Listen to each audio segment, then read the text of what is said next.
Good evening, everybody. My name is Susan Hay. Welcome to Environment Halliburton's virtual event on climate change's effects on human health with Grace Kuang, a medical student from the U of T, and Dr. Rouse, a pathologist from Stratford. We are grateful that these members of the Canadian Association of Physicians for the Environment have been generous enough to spend some time with us tonight. I have a brief housekeeping announcement. I'd ask that everyone in the audience please mute themselves so as not to distract from the presentation. Now, I would like to ask Christine Legg, one of our board members, to offer a land acknowledgement. Christine? Thank you, Susan. Stan Rushworth, an Indigenous elder of Cherokee descent, reminds us of the difference between a Western settler mindset of I have rights and an Indigenous mindset of I have obligations. Instead of thinking that I am born with the right to choose to, with the rights, I choose to think that I am born with obligations to serve past, present, and future generations and the planet herself. Thank you. Thanks, Christine. I'm going to now ask my husband, Keith, who is one of our two new board members, to introduce our speakers. But first, I just want to mention that Terry Moore, Environment Halliburton's Vice President, will be monitoring the chat function. So please type any questions that you may have into the chat, and Terry will forward these questions to our speakers after the presentation. And now, Keith, over to you. Thanks, Susan. It's a pleasure to introduce Grace Kuang, who completed her Bachelor of Health Sciences at McMaster University in 2022 with an interdisciplinary minor in sustainability, beginning a 7+ year journey of advocating for systems-level change. Grace cares strongly about the climate because it represents the greatest challenge to humankind of our time. Grace is now in a second and almost a third-year medical student at the University of Toronto and has continued her passion for climate justice as an active member of the Canadian Association of Physicians for the Environment and the Canadian Federation of Medical Students Planetary Health Force. Aside from enjoying the people-facing aspect of medicine, Grace was drawn to the field because of her interest in the intersection of climate and health. Physicians, she believes, can play a large role in sounding the alarm bells regarding our declining environment. Dr. Tyler Rouse has been an associate pathologist with the Huron-Perth Healthcare Alliance for the past 17 years. He earned his medical degree also from the University of Toronto and completed residency training at Western University. Dr. Rouse has been a long member of the Ontario chapter of the Canadian Association of Physicians for the Environment. He has an interest in the health effects of climate change and has advocated for action on behalf of his patients, community, and family. In addition to our common interest in climate change, Dr. Rouse and I played hockey together in the annual Docs on Ice tournament a few years ago. On behalf of Environment Halliburton, I extend a warm welcome to Grace and Tyler.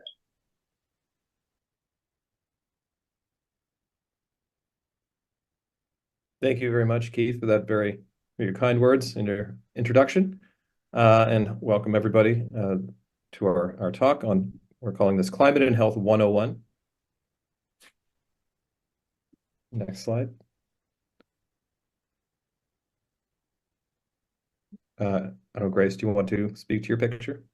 Oh, yes. It's so funny. Whenever I get my bio read out to me, I'm like, wow, that's so formal. But we were going to introduce ourselves anyways. So yeah, nice to meet you all. My name is Grace. I'm heading into my third year of training medical school at the University of Toronto. So this photo here on the left was taken from a climate strike downtown, and it's a group of us medical students that are now part of CAPE. So that stands for the Canadian Association of Physicians for the Environment. And as part of that, we help do presentations like this one, but I've also been speaking with my MP and my MPP to help transition Ontario's energy sector away from methane gas, trying to give that like human health perspective. So yeah, that's me. Great. And I've been, I won't repeat what Keith told you, but I've been working with CAPE on a number of projects as well, looking at things like fossil gas and heat deaths and things like that. The photograph there is my wife and I in Flower Pot Island off of Tobermory, and the other picture is my 3 children in an area that you may all know of. That's the Petroglyphs Provincial Park near Peterborough. So just as a matter of full disclosure, that we have the usual kind of slide, but there's no specific things that we need to acknowledge for this talk. And we also actually had a land acknowledgement, but perhaps I'll leave that on the slide for you folks to read, because I know there was one that was already made. But we did have several kind of relevant, important points that I'll just quickly highlight. So I think as Tyler and I have gotten more and more involved in the climate and health space, we both realized that we cannot talk about climate change without Indigenous voices. And I kind of think of it in 2 different main reasons. One is that, we have several facts. Indigenous peoples comprise about only 5% of the global population, but their lands hold almost 80% of the world's biodiversity. And their lands also have some of the largest carbon stores.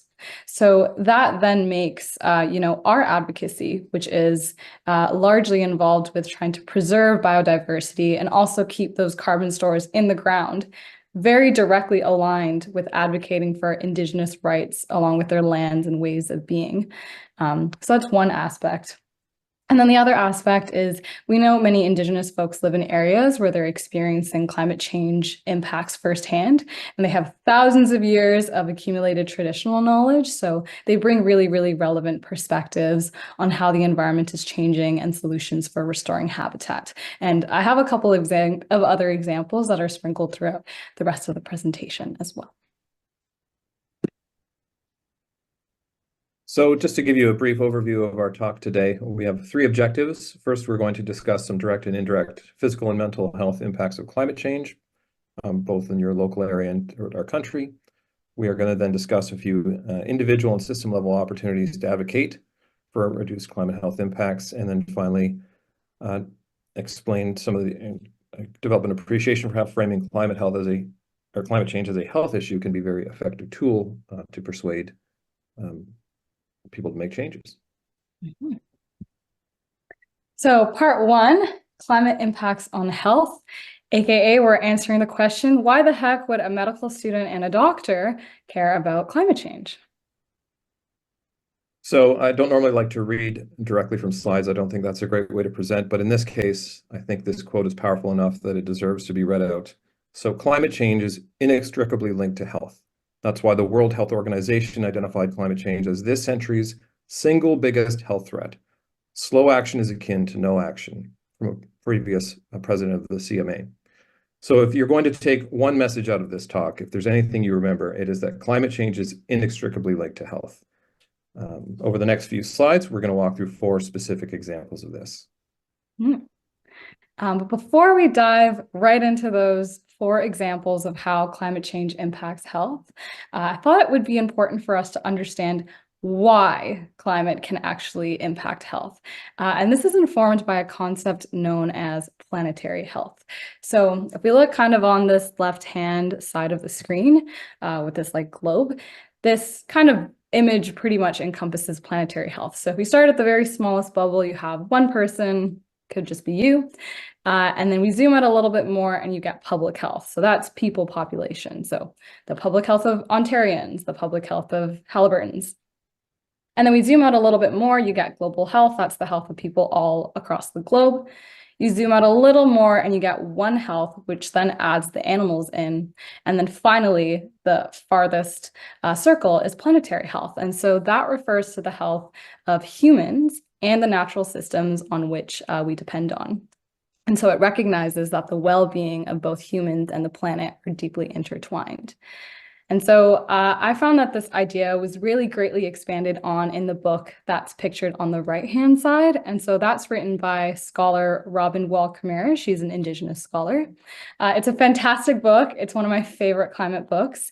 And one of the main ideas that she counters is that humans are not bad for the planet. I think many narratives sort of situate humans as like, we need to be in the cities, we have to leave nature pristine in its own sort of wilderness alone.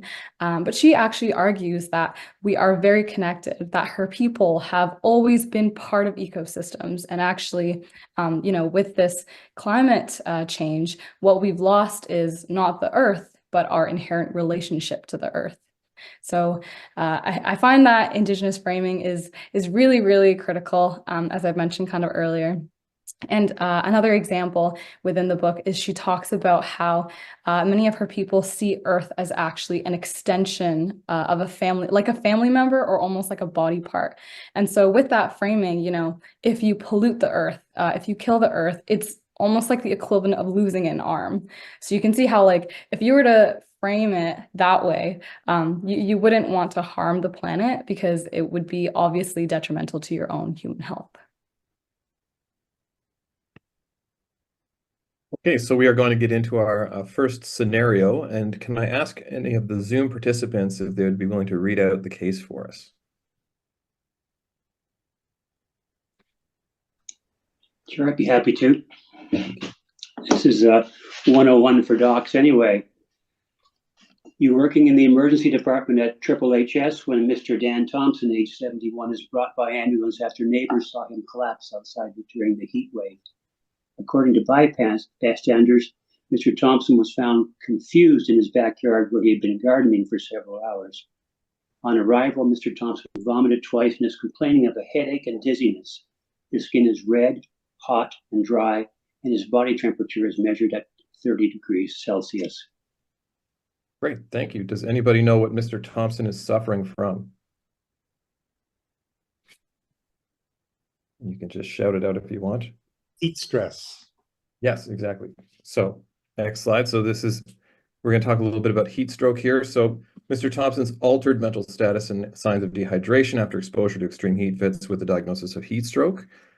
So heat stroke is a medical emergency because it is life-threatening. We saw this in 2021 when at just 1.2 degrees Celsius of warming, over 700 people died in British Columbia's heat dome event. So basic pathophysiology here is that there is an increase in core body temperature when heat accumulation overrides heat dissipation, meaning your body is not able to get rid of the excess heat that we normally are able to do so, and leading to hyperthermia or overheating. So how does heat stroke cause death? You can see from this infographic here, high temperatures can lead to organ damage and dysfunction and can affect the brain, causing cognitive impairment, memory problems, difficulties with concentration and attention. Can affect the kidneys, resulting in fluid and electrolyte imbalances, and increased risk of kidney failure. And the heart can show strain to the cardiovascular system, leading to heart rhythm abnormalities and even heart attacks. And finally, this can lead to multi-organ failure and death. And it's similar to a systemic inflammatory response of the body. Now, patients have to receive immediate treatment to cool their bodies down. We've had patients that have been transferred to the ICU because they need intensive cooling measures and oxygen therapy and monitoring of vital signs. So if you suspect anyone is suffering from heat stroke, seek medical attention right away. Take steps to cool the person down, such as moving them to a cooler place, removing excess clothing, and applying cool water or ice packs to their body while waiting for help to arrive. So who is at increased risk? We have prepubertal children, the elderly and physically disabled because they have a decreased ability to adjust physiologically to heat stress, as well as those who are either exercising or working outdoors. And this is a specific form called exertional heat stroke. Not included in this infographic, but important to recognize, are people who don't have air conditioning in their housing units. For people that would be at risk are those of lower socioeconomic status. And I think it's important to highlight that heat waves kill more people on average than any other extreme weather event. And as we are coming up into the summer, we are going to see some events like this in the States, as you probably know from the news, already has had a few significant heat events in parts of the US. All right, so we're going to move into our second impact, and that is air pollution. So just like our first case, also, I just would like to say that we have all these case vignettes because they're very common in our medical field. So we see these all the time. So would any Zoom participant like to volunteer and help read out this case? I will. Sure. Impact number 2, air pollution. You're working in the emergency department at the Halliburton Hospital when Sarah, an 8-year-old girl, is brought in by her parents. She looks visibly distressed. She's wheezing, coughing, and says it's hard to breathe. She has been playing in her backyard, and the wildfires in Quebec have made the air smoky. Right. Thank you, Christine. So does anyone know what little Sarah is suffering from in this case?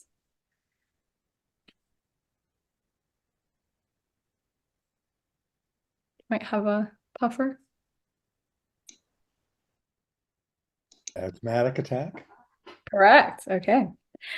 So yes, Sarah's respiratory symptoms fit in with an asthma attack. So for folks that might not know actually what asthma is, I have this cool diagram here. So on the left-hand side, you see a normal airway. So usually it's nice and open, it's nice and relaxed, you can get air in and out. But what happens during an asthma attack, it's kind of like in the middle, and then the worst is to the right. So the airways get really swollen and thicken, so then less air can get in and out of the lungs. And what's important to know is what triggers this to happen. Wildfire smoke is one example. It is an irritant to our lungs, and it can cause these attacks. Air pollution also in general can induce this. But, you know, if you think about it, if your airways are all swollen and thick, you can't breathe. And we can't underestimate the impacts of asthma attacks. They are very serious. Severe ones can cause respiratory failure and even lead to death if they're not treated. And aside from the very serious ones, they also just significantly impact patients' quality of life. You know, if you can't breathe, then people take off time from work, they take off time from school, they often can't sleep, and a lot of kids actually get a lot of anxiety and distress related to anticipating these attacks. And that is just asthma, and that's just wildfires. So now I'll bring your attention to the short and the long-term effects of air pollution in general. So considering that air pollution doesn't just cause from the burning of like wildfires, but it can also cause or be caused by the direct burning of fossil fuels. So for instance, from cars or from factories. So we just take a look at the right-hand side with the long-term effects. I find that it's easier for folks to understand how come air pollution does these things if we walk through sort of a visualization. So like if everyone can take a deep breath in. Okay, so we're envisioning these particles in the air pollution. When you took that breath in, it went into your mouth and nose, and then it went down this pipe in your neck called the trachea, and now it's sitting in your lungs. And the thing is, these chemicals, they cause something known as inflammation and oxidative stress, which are just fancy terms that mean they cause chemical reactions that can damage parts of your body. So when you inhale those particles, they're sitting in your lungs, they damage your lungs, and that's why, as listed here on the slide, they can cause things like lung cancer and other respiratory conditions. So the example that we had earlier was asthma, but they can also exacerbate something known as COPD, and that stands for chronic obstructive pulmonary disease, and it's a condition that mainly affects older adults. So once those things are in your lung, you have your blood vessels. So normally when you breathe in oxygen, it goes from your lungs and it diffuses across into your blood vessels. And that's how your body gets access to oxygen. So those tiny chemicals then diffuse into your blood vessels and can circulate around your body. And that's how they can get into your brain, and they can damage and cause chemical reactions that would then lead to strokes. And then they can also cause heart attacks. So those are all the different effects. And not listed here on the slide, But we also have seen that exposure to air pollution while someone is pregnant can also lead to increased risks of preterm birth. And there's some evidence that show they also impact the liver, the spleen, and the blood system in general. And once again, the people most at risk are those who are already vulnerable. So people with chronic conditions, seniors, children, as I mentioned, pregnant women, and not included on the slide, but it's also important are people who have to work outside, such as construction workers, and those who also can't afford to get air purifiers or air conditioners. So, we've listed all of these impacts, but give me the numbers, how important are they actually? So I'll bring your attention to the bottom of this slide, right in orange, that says 9 million premature deaths worldwide, which is AKA 16% of all premature deaths are due to air pollution. And so that is more than Zika, West Nile, dengue, and Lyme disease, a whole bunch of infectious diseases combined. And then up there in green, the statistic that 92% of those deaths occur in low and middle income countries, with children being the most impacted. So again, thinking about the inequities associated with the health impacts. Another thought I want to leave you with before we finish on this topic is to understand that air pollution can affect respiratory health hundreds of kilometers away. So smoke from last year's wildfires were actually associated with an increased uptick of asthma-related visits in emergency departments in New York. So that definitely means smoke from places like Quebec can drift over and very easily impact places like Halliburton. So these things are expected to be a lot more severe as the years progress. So it's important we recognize the harms they can cause to various organs in our bodies and lobby for firmer policies and regulations to protect our health. Okay, so our third impact is infectious diseases. And again, can I get somebody to read out our vignette? I can do that this time. Thank you. You are assessing a 54-year-old woman named Linda at a walk-in clinic who has a history of fever, headache, and fatigue over the last few days. She also has a conspicuous bullseye-shaped rash on her lower leg. She has a cottage set in the woods and tells you that she enjoys frequent walks in the surrounding trails. Thank you. Does anybody know what Linda may be suffering from? Lyme disease. Exactly. That's right, Lyme disease. So we were just discussing this actually before the talk began, and the fact that the tick numbers are up this summer because of our mild winter. So let's talk a little bit about Lyme disease here. So it is, as you probably may know, it's spread through ticks. It's actually caused by a bacteria which is spread through the bite of those infected black-legged ticks. So this is based on some data from the CDC in the United States. So early symptoms and signs, meaning the first 3 to 30 days, are things like fever, chills, headaches, fatigue, muscle and joint aches, swollen lymph nodes, and something called erythema migrans. That is the name of the rash that will occur at the site of the tick bite. This is seen in about 70 to 80% of people that are infected, and it may develop into what's known as a target or bullseye rash appearance you can see on that picture there.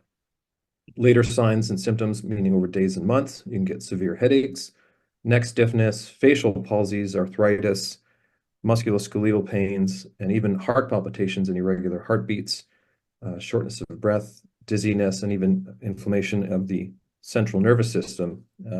And chronic issues can include things like fatigue, body aches, and concentration issues. So next slide there. So you can see on this is just to indicate the spread of these ticks. So you can see, I think moving in time from top left, top right, and then bottom left, the number of ticks has been increasing because of the warmer temperatures. These ticks actually first arrived in Southern Ontario in the 1990s. So between 2009 and 2019, they've increased more than 17-fold.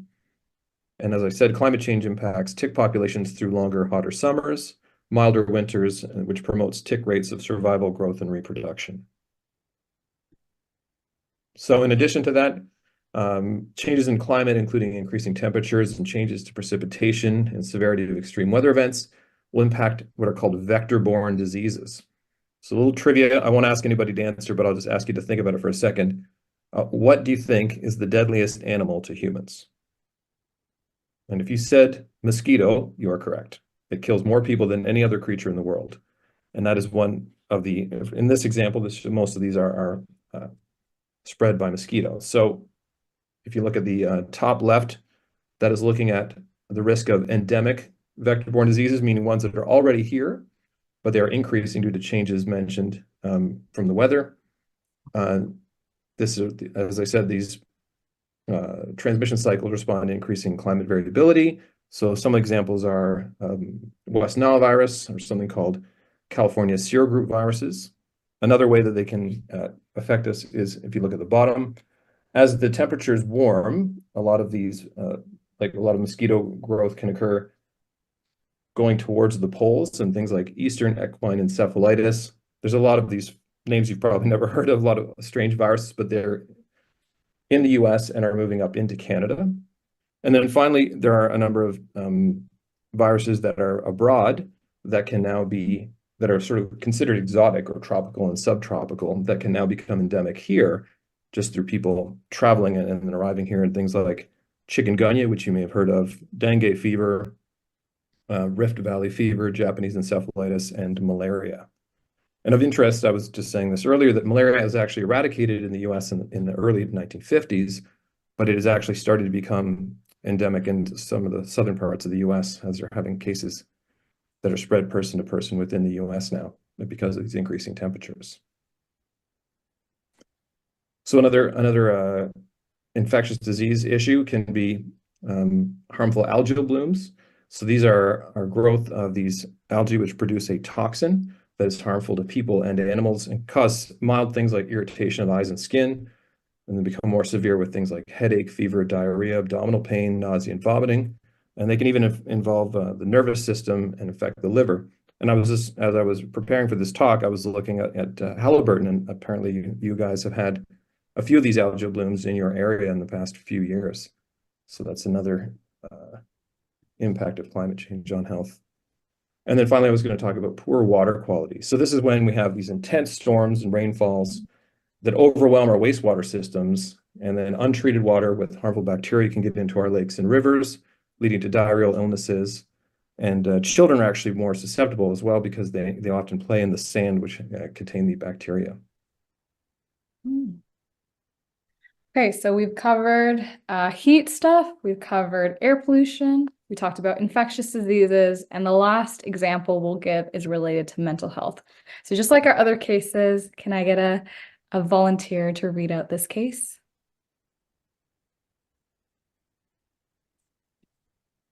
I can do it. Okay.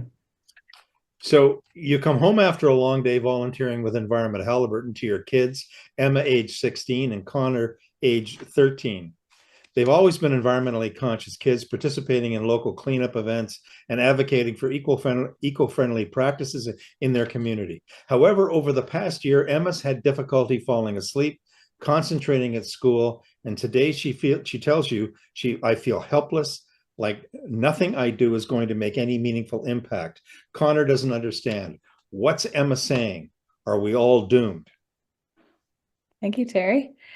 So this one's a little bit difficult because the word I'm looking for is a new one, but does anybody know what symptoms your kids are suffering from? Eco-anxiety. Yeah, there we go. Okay.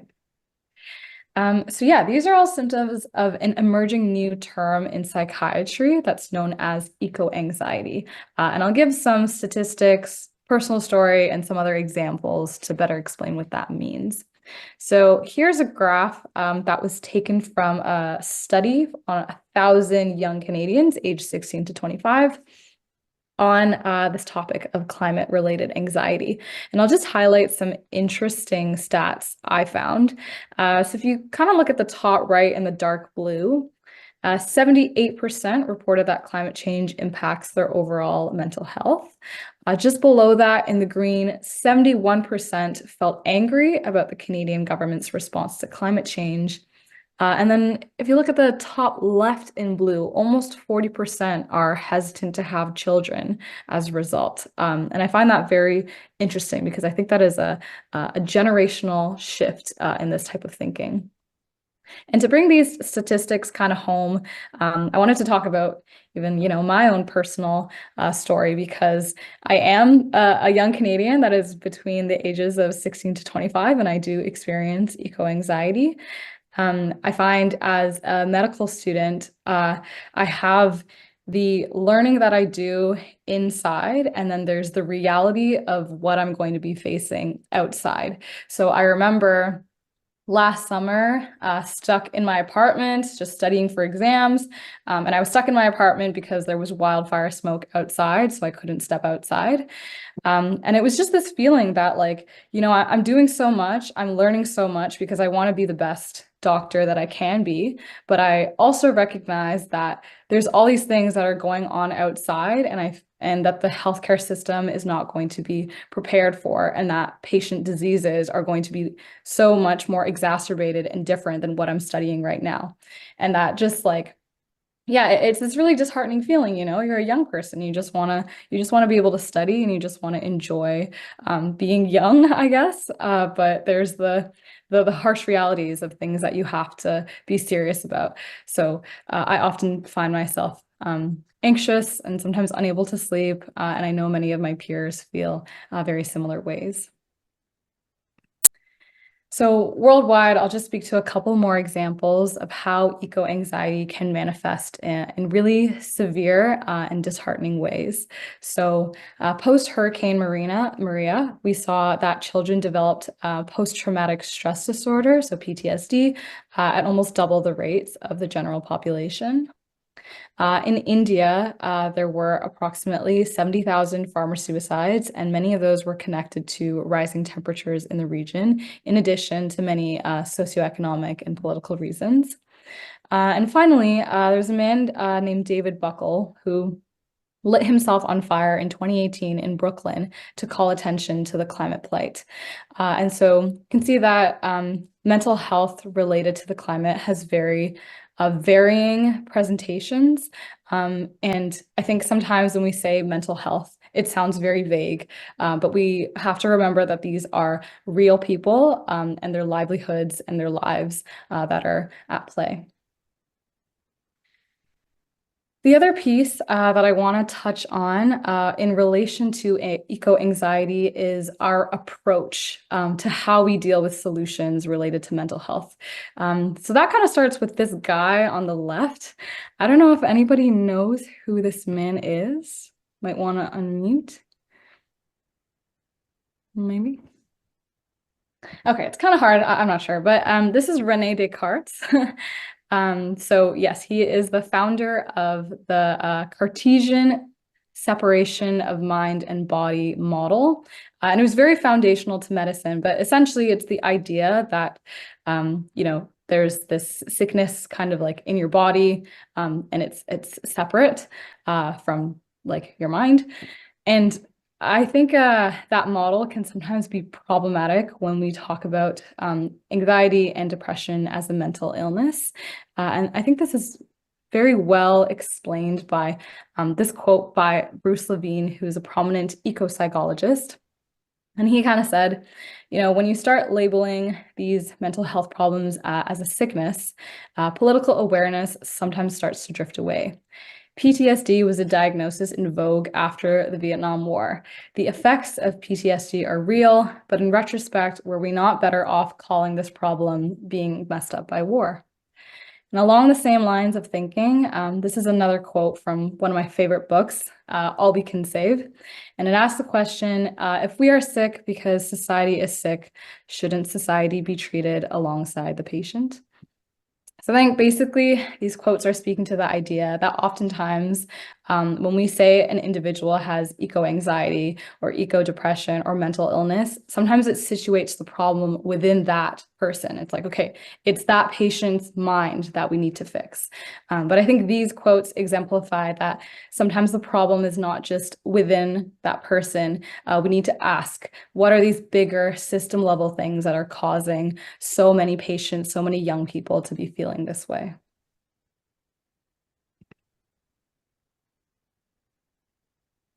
Okay, so we have covered 4 cases. That includes heat stroke, asthma, or air pollution and its effects, infectious diseases, and mental health. However, of course, there are many other direct and indirect impacts on health. As you can see from this map of Canada, there are a number of other issues to consider, things like increased worsening of allergies, flood-related deaths and damage, drought, relocation and stress from coastal erosion and loss of people's homes, and even things like food insecurity and the impacts of availability of traditional foods. As the climate becomes less consistent, it can affect our ability to produce food. And then the final thing we'll say about all of these impacts is that they are not felt equally. So this graph here on the left illustrates the percentage of carbon emissions divided by income. And what we can see is like here, right up at the top, the richest 10% produce 50% of the world's carbon emissions. And that's just from living, high carbon lifestyles, being able to fly, having multiple homes. And then in contrast, we have the poorest 50% who are only responsible for 10% of lifestyle emissions. So these are the inequalities in production, but we see that also correlated with inequalities in how disasters are felt. And so communities that are already marginalized, which include folks who have low income, ethnic minorities, people who are unhoused, those are the most often at risk for the things that we have previously mentioned, such as heat-related strokes. And obviously, natural disasters and air pollution, they don't target these groups, but it's just the fact that marginalized communities lack the resources to be able to adapt, to find solutions to these climate change impacts. And that's why they're often hit the hardest.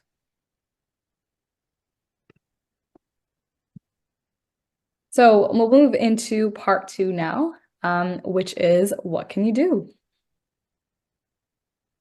So we've covered some pretty heavy material. So now we're going to try to take a little bit more of a positive approach here. And the way I like to think of it is sort of there's sort of 2 categories to look at. So there's actions that you can take on an individual level that improve your health and also have a environmental benefit. And then there's larger actions that we can take to make societal change. So we'll focus on a few of those first individual actions. Next slide there. So one is something called active transport, and that is using your own power to get from one place to another. So from a study from the World Health Organization states that physical activity can reduce your overall risk of cancer, particularly colon and breast, show strong associations with that. An interesting data one I found was reducing transportation by fossil fuel powered vehicles can improve local air quality by reducing air pollution, as Grace discussed earlier. And an average person cycling 1 trip per day more and driving 1 trip per day less over 200 days, so roughly a year with not counting winter, reduces carbon emissions by 0.5 tons a year. And that's just one person taking 1 less trip in their car. Another one that you may have heard of, this is taken from the CBC from yesterday. A big study came out looking at the planetary health diet, which was developed in 2019 as part of the Eat Lancet Commission that had 37 world-leading scientists from 16 countries tasked with forming a scientific consensus for defining targets for healthy diets and sustainable food production. So this study, which was published in the American Journal of Clinical Nutrition, looked at decades of people's dietary practices of 200,000 healthcare workers in the US. So what did they find? As you can see, there's a 1/3 reduction in total mortality, which is a massive change, as well as reduction in a number of very common diseases, including respiratory diseases, cardiovascular, and neurodegenerative. So this diet, let's talk a little bit about that. It advises plant-based proteins such as nuts and legumes, increased fruits and vegetables, and healthy unsaturated fats, and a decrease in animal-based sources of protein and added sugars.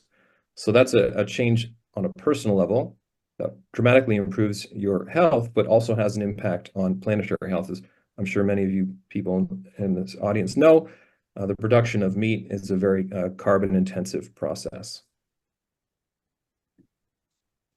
And then the last thing I was going to say on a personal level is a program called Prescribing Nature.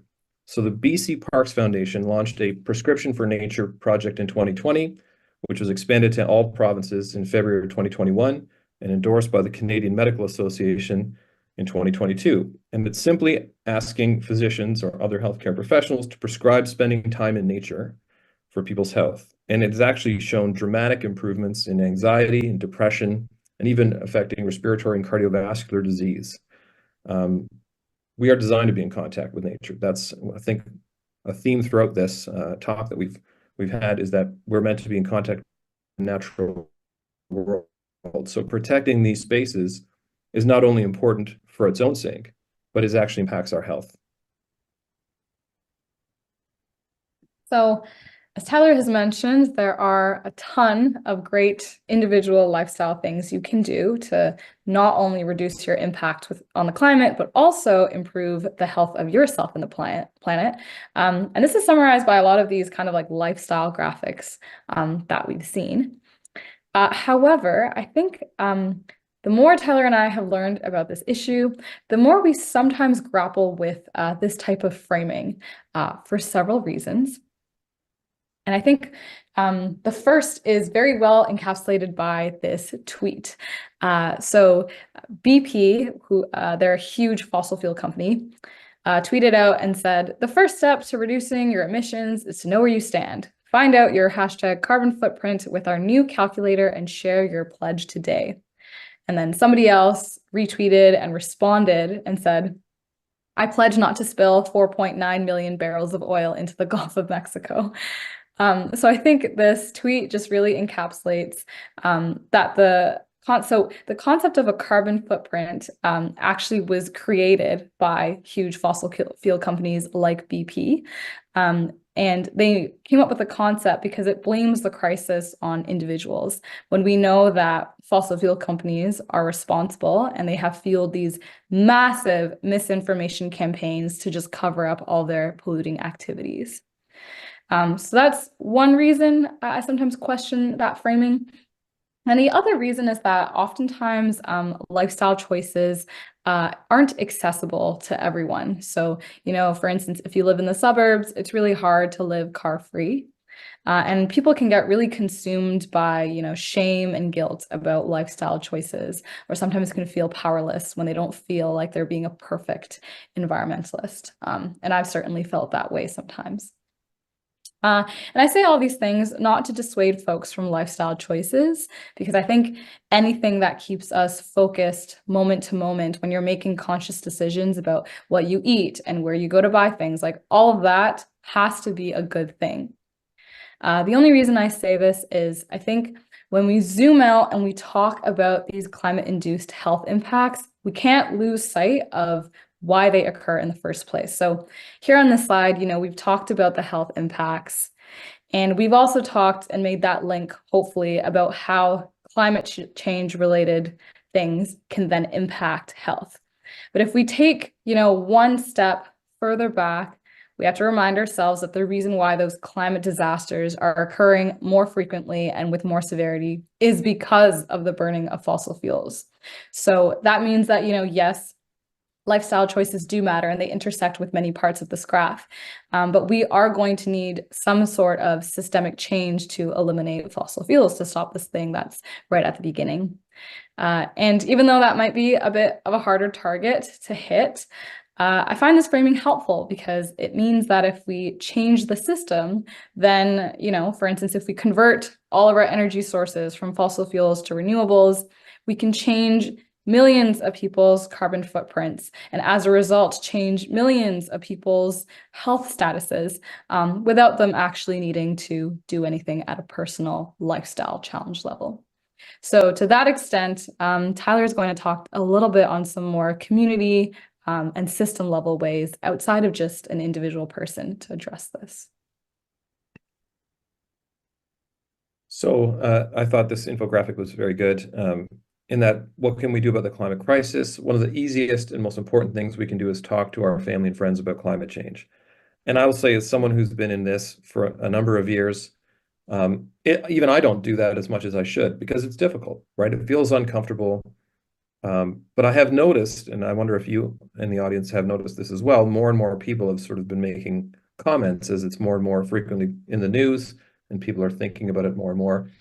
And I found this to be quite interesting. So this is the percentage of Canadians by province who say climate change is a serious or a very serious threat.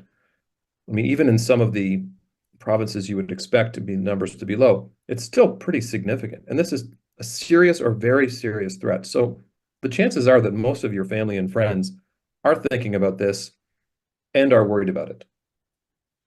So now let's make the connection here.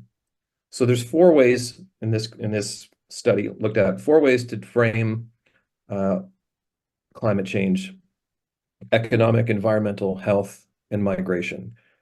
And as you can see, framing it as a health issue actually has the greatest impact on people. And this is because health hits undeniably close to home, right? Now, facts about polar bears in the Arctic or climate refugees in the Middle East can be persuasive, and that's certainly something that we all hear about. People can more easily visualize and grasp the concept of health. People care about the health of themselves and their friends and their families. It is inherently motivating. Now, I would say another action you can take is to join climate action and advocacy groups, but here I think I'm preaching to the choir a little bit. But I will let Grace take the next slide. She has some things to add to that. Mm-hmm. So within those community groups, you can do a whole bunch of system level campaigns, and I'm sure Environment Haliburton is already doing some of these. But this is an excerpt again from All We Can Save, one of my absolute favorite climate books. I won't read everything, but what policies could you try to work on within your environmental group? You could try to stop new fossil fuel developments in your state, work to shut down coal and natural gas plants that already exist. You could try to support more renewable energy projects by backing policies that pay people to build them. You can support policies that speed up electric vehicle adoption by buying back old clunkers, giving funding to new cars, or investing in charging infrastructure. You can work on public transit things to protect bike lanes. You could pressure your city to ban natural gas in new buildings. You could work to get your state government to provide financial incentives for people to electrify their homes. You could try to pass an intervener compensation program, which pays people to come to regulatory proceedings and speak in the public interest. And of course, you can call your federal representative for more research and development in these areas. So this is just an example. I think oftentimes we talk about reducing, our carbon footprints via no plastic, by reducing our meat consumption, reducing our water consumption. But I have found that these are the other examples that are missing sometimes in those conversations. If you as an individual get involved with a larger organization that is working on any of these system level policies, you can make a huge impact as well. So I want to tell you sort of a personal story that I was involved in a training program for advocacy through CAPE, and we had a large action at the end of the program to speak to representatives in the government, the federal government, asking for, and this was a specific campaign looking at banning fossil fuel ads. But the concept that we were sort of targeting in that campaign were people that we thought we could win over, right? Typically liberals, NDP, et cetera, not conservatives. Now, you here in Haliburton are represented both provincially and federally by conservatives. I in Stratford am also represented by conservative members of government. And I believe they're the people that need to hear it the most, in my opinion. Because if they're not hearing it from us, then they're not going to change their viewpoint, and they're can continue to obstruct and not take the actions, the dramatic and like the drastic actions that are required. So now for the final action here. So I want, like all of you, to consider taking the message of how health is impacting or is impacted by climate change, and contact your municipal, provincial, or federal elected officials. Talk to them about it. You can email them, or even better, you can call them, or even better yet, ask for a meeting with them. Tell them what your concerns are. They need to hear from their constituents. That's the way change happens. So it might feel intimidating, and you may feel too informed to speak about it, but I assure you, you are not. I met with my MP, and as I said, who is conservative, and I felt like we actually had a very constructive talk. I feel like he heard my message, and I hope that he took it to heart, and really that's the way we're going to make change. So I will finish with this last message. So this is a heavy topic. It's scary, but action is the antidote to despair. So I want you to all believe you can make a difference. And yeah, we'll just leave up this slide with some more resources if you want to learn more.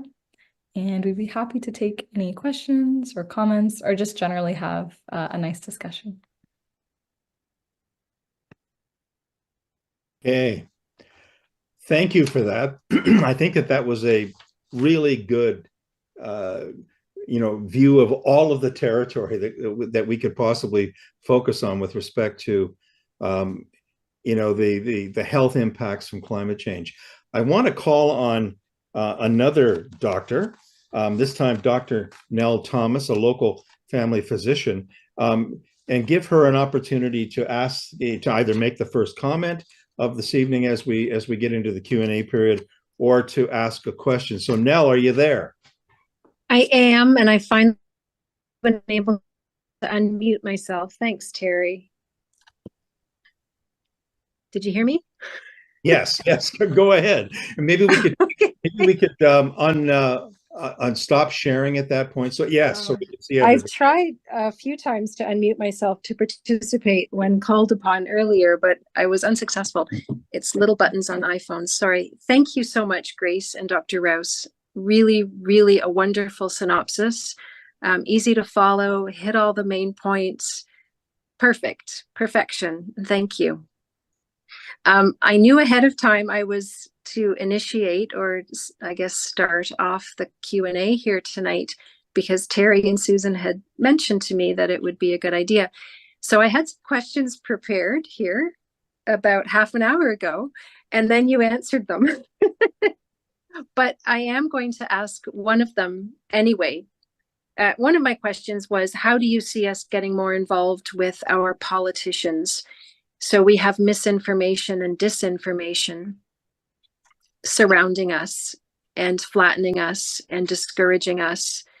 And it's important to recognize how powerful it is. I understand in British Columbia, there's been a shift away from a really pro-climate political atmosphere towards a less pro-climate political atmosphere, because primarily misinformation is leading people away.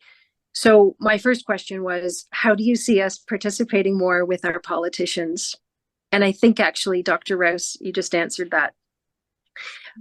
So maybe if there's more to add to that, you can address it. But my other question is for Grace. And huge thank you for underscoring the importance of us all recognizing we live with nature.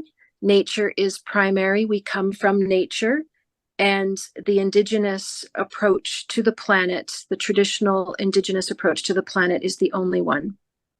And all recognizable and effective climate movements well endorse that principle.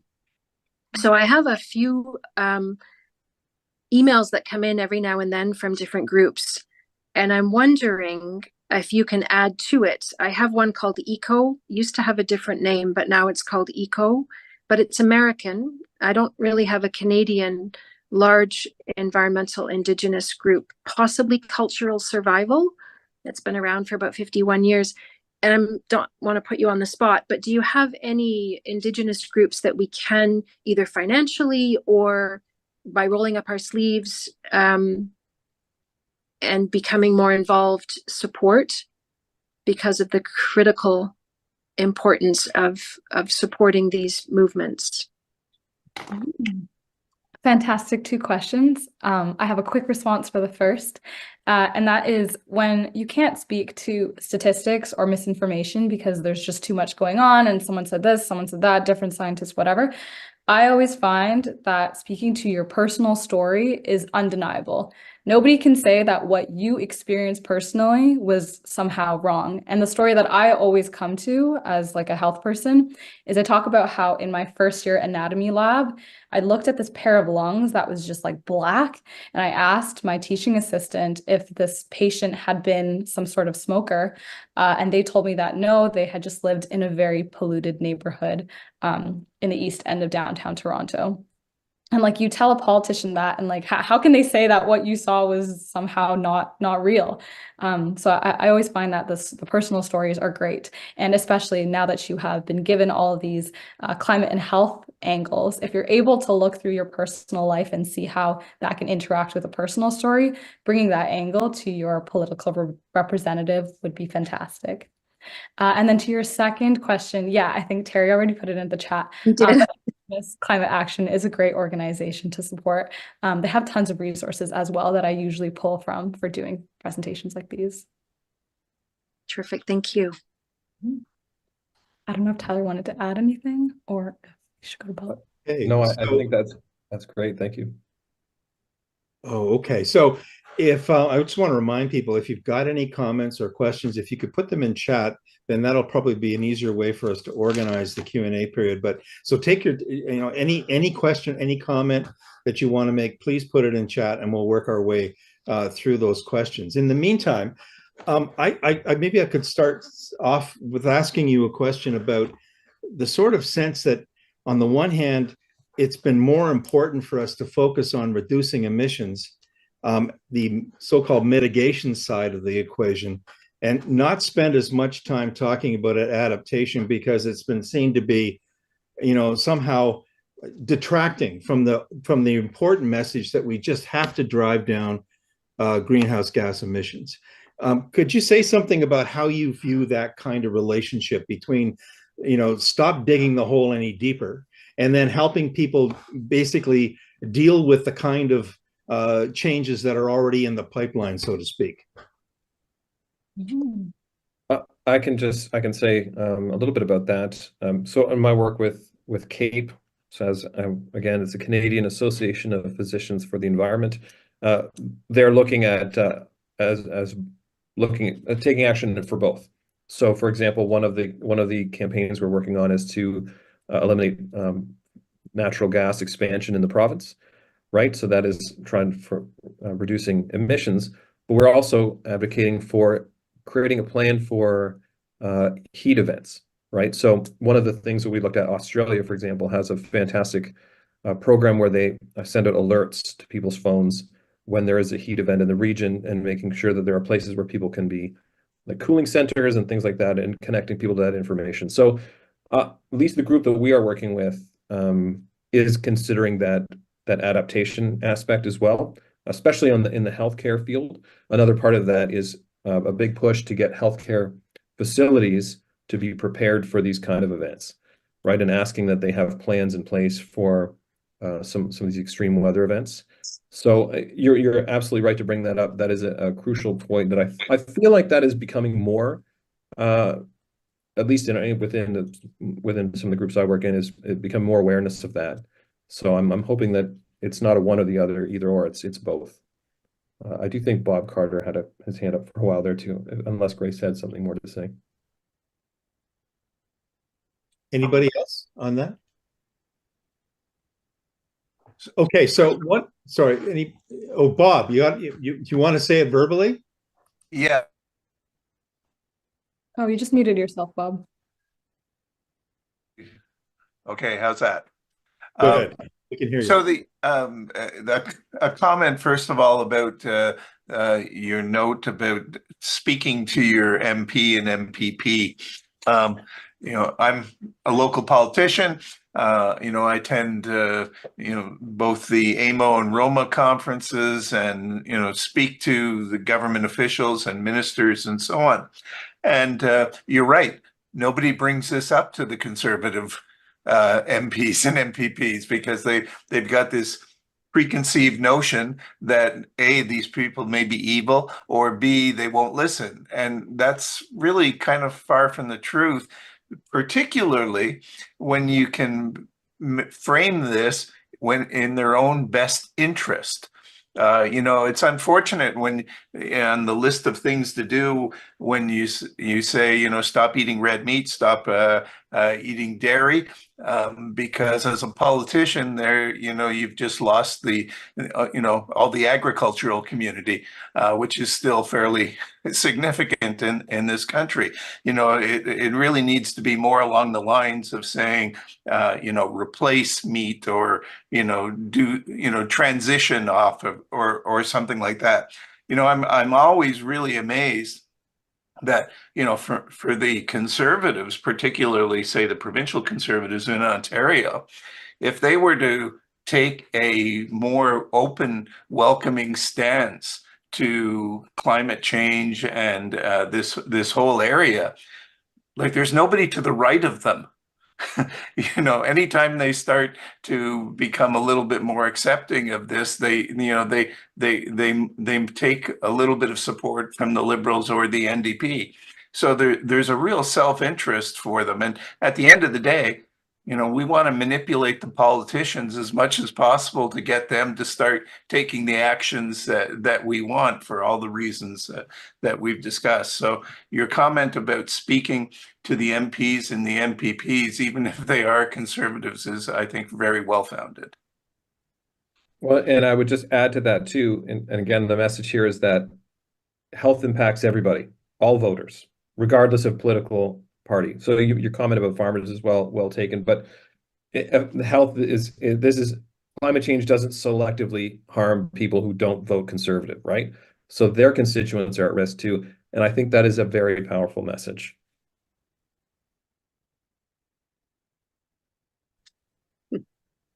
Grace, So- I was going to say there was a comment for Grace that she might handle better than me.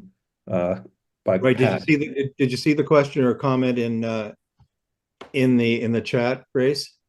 Yes, yeah. I'll read it out briefly for everyone to see. But essentially, the question was whether younger folks are getting pushback or support with this topic, because there was a previous panel where someone said there wasn't enough curriculum being done on this in medical schools. And I will say that I'm part of a group that's trying to push for more planetary health curriculum, because right now, yeah, we don't get anything, to be quite honest. Maybe there's like one thing about something in air pollution during our lung and respiratory week. But what I will say is that there is a general trend, I think, that's going in the right direction. I will link in the chat this website, but there is a new center downtown called the Collaborative Center for Climate, Health, and Sustainable Care.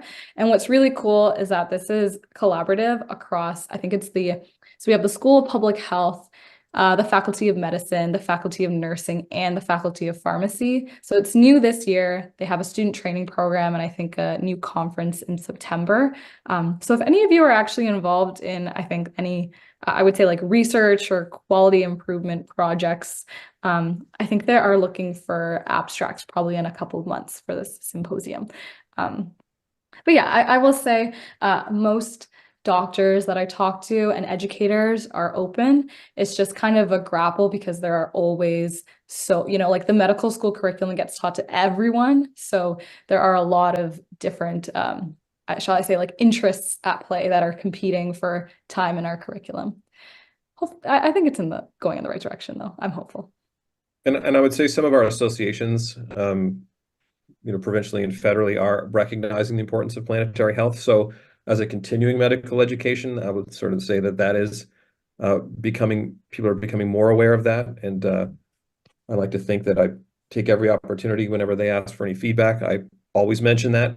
So we have to continue to raise our voice and demand that kind of education.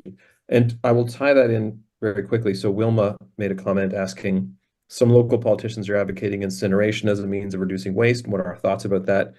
Now, I don't have that information, but I think that's a very valid question, because I think a lot of this has to be data driven. There's so much scientific evidence around how health is impacted by climate change. I'm sure there's some information there about incineration, how it affects air quality, et cetera. And I really believe that that's part of the health message, is that this is backed by science. And we are meant to be evidence-based physicians. That has been the push in our medical school for even since the time I've been going there. And this is where the evidence is pointing us, right? So we have to listen to it. So I thought that might be a useful segue into asking you a question about CAPE's involvement in trying to deal with fossil industry disinformation and also to raise the question of whether or not there ought to be a ban on misleading fossil fuel advertising. I think about it in two ways, perhaps. One of them is that in some sense, it seems to me that this actually raises anxiety levels when we see so many of these kinds of ads coming our way. And you know, as people who are trying to do something to address the climate emergency, to see the industry fighting back in such an aggressive way, but also basically in a fact-free way. And I maybe I could get you to maybe both of you comment about how important do you think it is for all of us to come behind and raise questions about you know, the standards that, you know, that are out there, you know, with respect to being truth in advertising, truth in the kind of communication that, you know, that ought to be demanded of fossil fuel companies. So Grace, do you mind? I'll make some comments and then you can. So I think that's actually a fantastic question. There's actually a campaign right now called Fossil Fuel Ads Are Making Us Sick that CAPE is running that addresses this particularly. And the comparison that I like to make is tobacco, right? So at the beginning, when before the evidence came out that tobacco made us sick, a lot of physicians even promoted the use of tobacco. You would see doctors being used in advertisements saying, this is the smoother whatever, right? And they would take advantage of that public trust of physicians. And again, not to toot our own horns, but the data shows that we are, you know, as sources of information, physicians are among the most trusted, right, among the public. And that's important to know. So once that information came out about tobacco and its harms to health, physicians led the push to get tobacco bans done, to get reduced, to get the information out there that smoking harmed people's health. And I feel like this is the same scenario. In fact, the fossil fuel companies have used the tobacco playbook to misinform people, to hide the data. There's evidence that they've known about climate change since the 1960s, right? They've also, and its effects on health. They've known about this for a long time. They have buried that information and hidden that information, and they've misinformed the public, and that has to stop because a misinformed public can't make appropriate decisions for its well-being. I think actually Grace did provide a link in the chat there. Stop Fossil Fuel Ads. That is the campaign by CAPE. Grace, did you want to add anything to that? I think you pretty much covered all of it. Okay. And yeah, and Nell made the point that Antonio Guterres is that UN, I believe, is that the head of the UN, made that demand to stopping all oil and gas advertisement. I think that's the future. Do so, yes. Yeah. Yeah, Guterres is Secretary General for the United Nations. Yeah, so he made that comment. He's been quite aggressive in terms of trying to push back the fossil fuels slipping backwards. I mean, a lot of the companies had embraced, you know, the net zero concept by 2050, and they're backing off of that as quickly as they possibly can, it seems, particularly in well, not just particularly, but in Canada as well. We're seeing a lot of advertising now by the fossil fuel companies saying that actually, you know, increased fossil fuel exports is actually a climate solution. You know, and you know, increasing natural gas driven electrical plants in Ontario is part of the solution to the climate emergency, not part of the problem. So we have a huge issue on our hands with the kind of really powerful misinformation and kind of fossil fuel propaganda that's being directed our ways. So I'm curious, when you speak out about climate change and about pinning the tail on the fossil fuel donkey, what's the reaction that you get individually and collectively to this? Are you being subjected to any kind of trolling? Do you get really some serious heat on both an individual and collective basis? At an individual level, I feel like no, but maybe that's because I'm a medical student and people feel bad being mean to me because I'm I'm young and I'm the one that's inheriting all of this. Um, I don't know, Tyler, can you think about the system level for our campaigns? I can't speak to the campaign's pushback. I mean, I'm sure that they get some that we are shielded from. On a personal level, I can say that I have spoken up at our medical staff associations, and even within that group, you will occasionally get a person who will, say something ridiculous or be, almost deny that climate change even exists. And they will be very vocal about it. But then 5 or 6 people will come up to me after the meeting and agree with me and thank me for speaking out. So I accept the fact that there's going to be some trolling. That's just part of being in the advocacy game.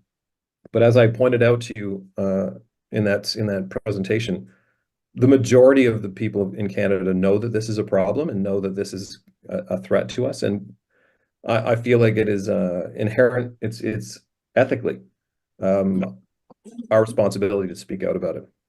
So I accept the fact that there'll be trolling, but I haven't had to deal with too much at this point. Nell, you got a comment? Yes, it's about the advertising for fossil fuels. So there's an organization called Pathways Alliance, I think it's called. It is made up of all of the executives of the oil and gas. 90% of the board is execs of oil and gas. And they advertise in your hockey games. They advertise on our television programs. You see them at the beginning, the halftime, the end of the hockey games. They are boldly throwing misinformation at all of the Canadian viewers. So Pathways Alliance is the name of this group. And they are evil and they need to stop. Okay. And sorry. Yeah, I read too much and I forget details, but it was reported I can send it out later, a study that analyzed the data that Pathways Alliance is responsible for. So it's a big announcement in the last week or so. The Pathways Alliance has been foremost in the forefront of pushing carbon capture and sequestration as a kind of a way in which fossil fuel production continue to increase. They've been promoting, well, we can do that at the same time because we're going to strip that carbon out before it gets into the atmosphere, and we're going to sequester it, and we're going to bury it. The interesting thing is, more recently, they want ever more increasing amounts of public subsidy in order to basically make any reasonable investments in making their claim that this is a way to continue to harmonize increased production with our climate emergency. And so they've been called out by a number of organizations in complaints to the Competition Bureau with regard to false advertising as well. So in addition to CAPE and others going after fossil fuel companies for false and misleading advertising, the Pathways Alliance has also been targeted, and hopefully we'll find a way to hold them accountable for the misinformation that they're spreading. So anybody else have any comments or questions you want to put out there? I don't see anything in chat. Okay, so I think we'll just simply call a halt to this part of the evening then. And I want to thank you again for your presentation and for the questions and the answers to the questions that you've been putting out to the folks assembled here tonight. So thank you very much for this really useful presentation, really helpful presentation, and thank you for the work that you do.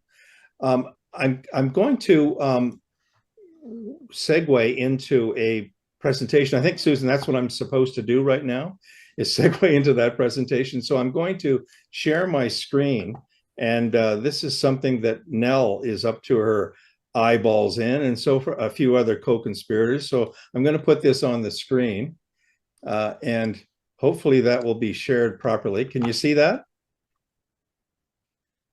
Okay, so this is as I said, Dr. Nell Thomas, who you've heard ask the original comment and question tonight, is a local family physician practicing in Haliburton County, and she's created, along with a few co-conspirators, a billboard campaign to help communities deal with the impact of heat on human health and encourage people to become more actively involved in pressing for changes to protect people as we fight to reduce greenhouse gas emissions as the root of the climate emergency. There are 3 billboards that look like this one, located facing south on Highway 35, about 16 kilometers north of Carnarvon. All these billboards exclaim, quote, "As the temperatures rise, our health suffers," unquote, and they feature a campaign website for people to visit to get more information. This is the second location. It's westbound on Highway 60 near Dwight. This is the third one in the northbound lanes of Highway 69 near Sudbury. And this is the landing page of the website that people are encouraged to visit when they encounter those billboards. The website explains that Heat Health is a place to find information about our warming climate and the health risks that come with it. It's a source of information designed to reduce your personal danger from heat and related environmental effects. And it was created by concerned medical doctors and healthcare collaborators. So the information that is available on this site is broken down into 5 categories. The first one, We Live Here, focuses on housing, homelessness, and migration, and how all those things are connected to heat. The second thing is how heat affects the members of our families at home, on the job, and how we can work to keep our kids, our parents, and the pets in our lives healthy. Our Changing Weather tab has resources on heat, disease, and extreme events. The Air We Breathe section focuses on heat as related to increased smoke, allergies, and the effects that those things have on our bodies and our minds. And there's a tab on how extreme heat and other extreme events impact what we eat, what we drink, and the ways that we can feed the world without waste. And finally, but importantly, how heat and other extreme weather events impact how we feel and our physical and mental well-being. So I'm going to end that here. Nell, do you want to say something about this? Sure. Thank you very much, Terry. Somebody just asked if there was one in Muskoka. Yes, the one that is westbound on Highway 60, just east of Huntsville. I think it's just east of the 35 North. So this project is inspired because people need to have access to information to keep them safe, and people don't always know where to look.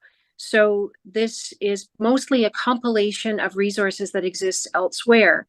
The links, which are abundant on this website and categorized for easy access, are bringing you to government, Canadian governments, provincial government, public health websites, Red Cross websites, physician and all reputable science websites. So it's all evidence-based. It's in many cases all that exists already out there, but I've just pulled it together under one umbrella.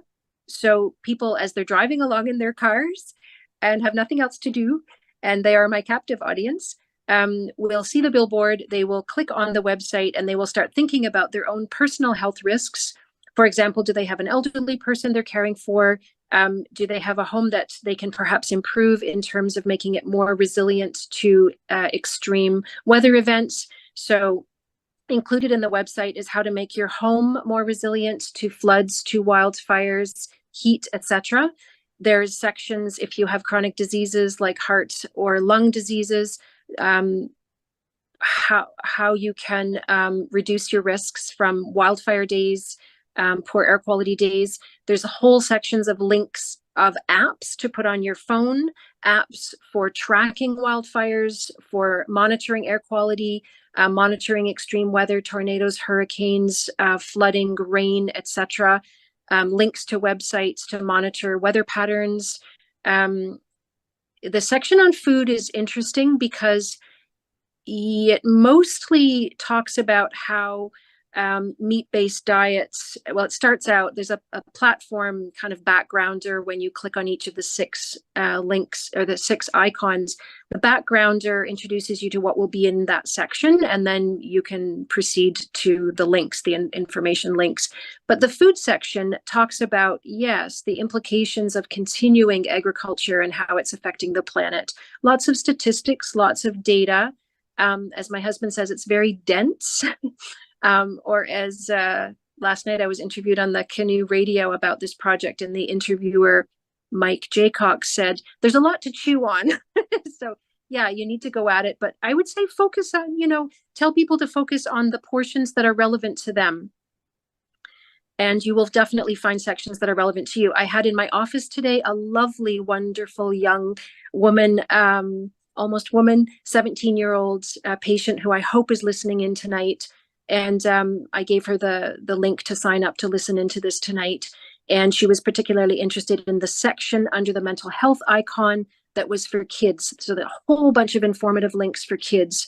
And that's critical for people to know that that's there as well.